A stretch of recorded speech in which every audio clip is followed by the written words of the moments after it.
America 47వ అధ్యక్షుడిగా ప్రమాణ స్వీకారం చేసేందుకు డొనాల్డ్ ట్రంప్ రెడీ అయ్యారు. ఇందుకోసం ఆయన తన సతీమణి మెలానియా, కుమారుడు బారన్ ట్రంప్తో కలిసి ఫ్లోరిడా నుంచి వాషింగ్టన్ డీసీకి బయలుదేరారు. మరోవైపు ట్రంప్ ప్రమాణ స్వీకారానికి మరొక్క రోజు మాత్రమే మిగిలింది. రేపు అగ్రరాజ్యం అధ్యక్షుడిగా ఆయన ప్రమాణ స్వీకారం చేయనున్నారు. ఆయనతో పాటు ఉపాధ్యక్షుడు జేడీ వాన్స్ సైతం ప్రమాణ స్వీకారం చేస్తారు. ట్రంప్ ఈసారి భిన్నంగా ప్రమాణ స్వీకారం వేదికను మార్చేశారు. దాదాపు 4 దశాబ్దాల తర్వాత రోటుండాలో ఈ కార్యక్రమం జరగబోతోంది. ఈ మేరకు కార్యక్రమానికి ఏర్పాట్లు సిద్ధం చేశారు అధికారులు. ప్రస్తుతం వాషింగ్టన్లో భారీగా చలి ఉంది. ఈ క్రమంలో రోటుండా సముదాయం లోపల వెచ్చటి వాతావరణంలో ట్రంప్ ప్రమాణం చేయనున్నారు. వాస్తవానికి అమెరికా అధ్యక్షుడు ప్రమాణ స్వీకార కార్యక్రమం క్యాపిటల్ భవనం పశ్చిమ భాగంలో నేషనల్ మాల్ జాతీయ చిహ్నాల ఎదుట వేలాది మంది మధ్య జరిగేది. ఈసారి చలి తీవ్రత ఎక్కువగా ఉన్న నేపథ్యంలో క్యాపిటల్ భవనం లోపల ఉండే రోటుండా సముదాయంలో కార్యక్రమాన్ని నిర్వహిస్తున్నారు. దీంతో ఈ ప్రాంతాన్ని సర్వాంగ సుందరంగా తీర్చిదిద్దుతున్నారు. నగరంలో కట్టుదిట్టమైన భద్రత ఏర్పాట్లు చేయనున్నారు. శనివారానికే దేశం నలుమూలల నుంచి వేల మంది రిపబ్లికన్ పార్టీ అభిమానులు వాషింగ్టన్ చేరుకున్నారు. అయితే ఇండోర్ ఆవరణలో ప్రమాణం కారణంగా గతంలోలా వేలాది మంది ప్రత్యక్షంగా ప్రమాణ స్వీకారానికి హాజరు కాలేరు.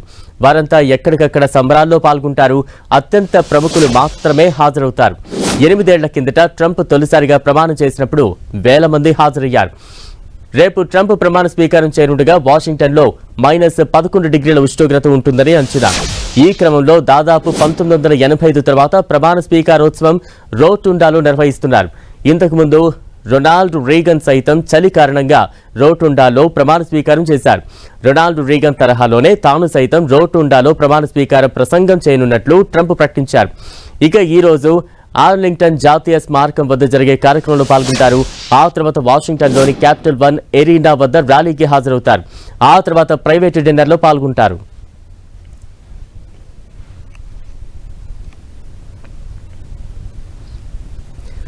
ఇక రేపు గడ్డకట్టే చలిలోనూ అమెరికా అధ్యక్షుడిగా ఘనంగా డొనాల్డ్ ట్రంప్ ప్రమాణ స్వీకారం చేయనున్నారు. 78 ఏళ్ల ట్రంప్ దేశానికి 47వ అధ్యక్షుడిగా ప్రమాణ స్వీకారం చేయబోతున్నారు. 82 ఏళ్ల జో బైడెన్ నుంచి ఆయన అధ్యక్ష బాధ్యతలను స్వీకరించనున్నారు. ఇక రేపు సెయింట్ జాన్స్ ఎపిస్కోపల్ చర్చిలో ప్రార్థనలతో ట్రంప్ ప్రమాణ స్వీకార కార్యక్రమం ప్రారంభమవుతుంది. అక్కడి నుంచి శ్వేత సౌధానికి వెళ్లి దిగిపోతున్న అధ్యక్షుడు బైడెన్ ఆయన సతీమణి ఇచ్చే తేనేటి విందులో పాల్గొంటారు. ఆ తర్వాత ప్రమాణ స్వీకారం చేసే క్యాపిటల్ హిల్ కు వస్తారు. అక్కడ ప్రమాణం చేస్తారు. అనంతరం ప్రారంభోపన్యాసం ఇస్తారు. ఆ తర్వాత బైడెన్, కమలా హారిస్లకు వీడ్కోలు కార్యక్రమం నిర్వహిస్తారు. ప్రమాణ స్వీకార కార్యక్రమానికి ఎక్స్, టెస్లాల అధినేత ఎలాన్ మస్క్, అమెజాన్ వ్యవస్థాపకుడు Jeff Bezos, Meta CEO Mark Zuckerberg, TikTok CEO Shou Zi Chew లాంటి ప్రముఖులు హాజరవుతారు. ప్రమాణం చేశాక కొన్ని ఆదేశాలపై ట్రంప్ సంతకాలు చేస్తారు. కాంగ్రెస్ లో జరిగే విందులో పాల్గొంటారు. ఆ తర్వాత సాయుధ బలగాలపై సమీక్ష జరుపుతారు. మరోవైపు ట్రంప్ ప్రమాణ స్వీకార కార్యక్రమంలో 2 బైబిల్స్ ను ఉపయోగించబోతున్నట్లు సమాచారం. ఇందులో ఓ బైబిల్ను ఆయన తల్లి 1955లో బహుమతిగా ఇచ్చింది. ఇక రెండోది లింకన్ బైబిల్.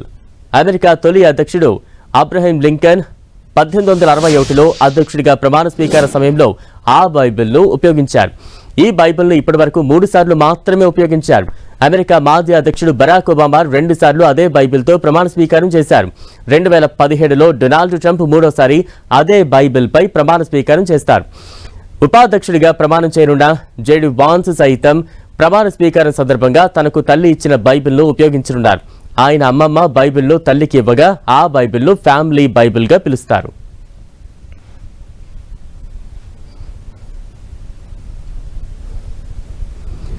మరోవైపు డొనాల్డ్ ట్రంప్ ప్రమాణ స్వీకార కార్యక్రమంలో యుఎస్ క్యాపిటల్ పై దాడి చేసిన ఆయన మద్దతుదారులు పాల్గొనున్నారు. రేపు వాషింగ్టన్ డీసీలో జరిగే ఈ వేడుకకు హాజరయ్యేందుకు వారు కోర్టు నుంచి అనుమతి తీసుకున్నారని అంతర్జాతీయ మీడియా కథనాలు పేర్కొన్నాయి. 2020లో జరిగిన అమెరికా అధ్యక్ష ఎన్నికల్లో ట్రంప్ ఓటమి పాలయ్యారు. తర్వాత 2021 జనవరి 6న అమెరికా అధ్యక్షుడిగా బైడెన్ విజయాన్ని ధృవీకరించేందుకు వాషింగ్టన్ క్యాపిటల్ భవనంలో కాంగ్రెస్ సమావేశమైంది.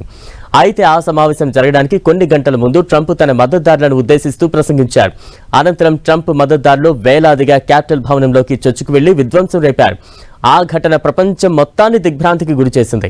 అధ్యక్ష ఎన్నికల ఫలితాలను తారుమారు చేసేందుకు ప్రయత్నించారని, బైడెన్ విజయాన్ని ధృవీకరించకుండా కాంగ్రెస్ ను ఆపేందుకే క్యాపిటల్ భవనంపై ట్రంప్ మద్దతుదారులు దాడికి పాల్పడ్డారని వాషింగ్టన్ ఫెడరల్ కోర్టులో అభియోగాలు నమోదయ్యాయి.